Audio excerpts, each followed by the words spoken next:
Hi guys, yan. Pasok na naman tayo sa work. So, panggabi tayo ngayon. Long short na pasok. So, long na halimbawa is Monday, Tuesday, may pasok. Wednesday, Thursday, walang pasok. Then Friday, Saturday, Sunday, may pasok ulit. Then, ang short week naman is every Wednesday and Thursday, walang pasok. May pasok. And then, yung Monday, Tuesday, and Friday, Saturday, Sunday is walang pasok.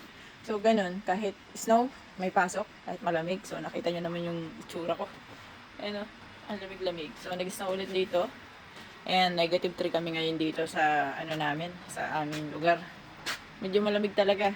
So, talagang alam mo yung aking uniform, yung aking gamit. So, is 3 patong siya kasi mahina po ako sa lamig. So, kahit naman mahina kayo sa lamig, pwede naman din kayo makapunta dito sa Czech Republic. Kasi, kagaya ko. So, meron din akong leggings plus yung pants ko pa na suot.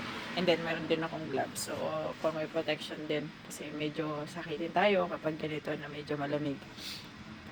So, paano ba yan? Diyan muna kayo. At ako ipapasok muna. So, kita-kits na lang. Kung kayo makarating mo dito sa Czech Republic. So, kita-kits yan yung bus namin. At siya. Okay, yung bus namin. Sa bus station ko siya. Bye! O, diba guys? Nandito na ako sa bus namin. So, 10 minutes lang nandun ako sa company ko. Walang traffic. Hindi kagaya sa Pinas. Tingnan nyo naman ang lugar ko. Ayan. So, walang traffic. Nasa bayan ako. Pero hindi talaga sa city. Kumbaga sa atin, parang maliit na town proper lang. Hindi talaga siya totally city. Ayun, tsaga-tsaga lang tayo. Tsaga-tsaga para sa mangangarap. So, ito yung mahirap sa OFW. Yung wala ka talagang choice. Kaya malamig man yan. Nakakatamad talaga pumasok. Pero, no choice. Kailangan natin mag-work. Or future.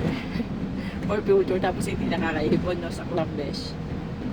Or future tapos lahat padala mo. Tapos yung pinapadalan mo, walang pake doon sa pera na pinapadala mo.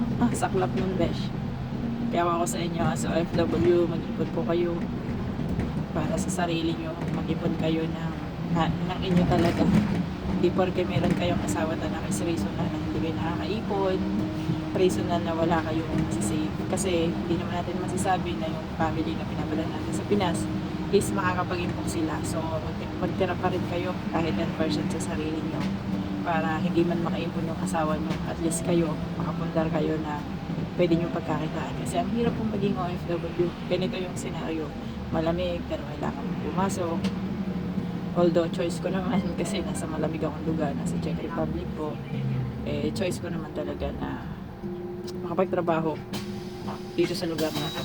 Pero syempre, yun.